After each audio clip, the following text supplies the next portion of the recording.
yakni benta jongga kubor la wanra speed daga fatafat online shopping store.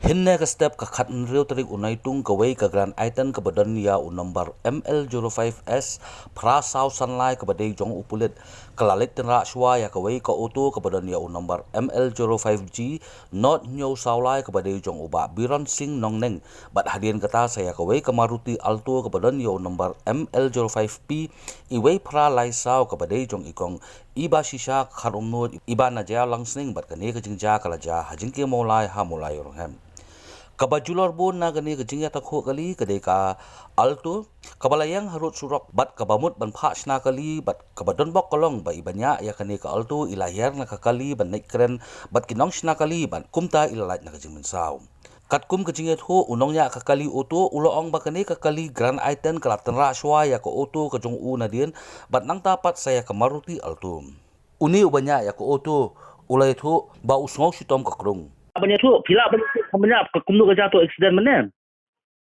Abi ka nging yang berhasai apa ba nging parking sasai. Ke benar ada benar kendo abang song ba itu ngalih yang parking sasai tu kau itu yang sasai ni yang lang suan setelah berjalan. Kata asal ni kau ni no. Keterasa kini utunga kay naden. Alak salit naden kayo tangga je utunga kayo buan yang tu kau Te pila lang kumdu makipat il dir. Nga tengah pangamis korong kasu. So pilawan hospital ne kemle hospital. Lawan sibil hangtul ale SCA kimpat ay da report tu. Pon ai ke report. Kemut ba fit ke ibadan hapo ka tu kali alto te mo ndam bro dei hapo alto. Alto tu baru ngai lahir sabar itu hapor ba ketengrak maka.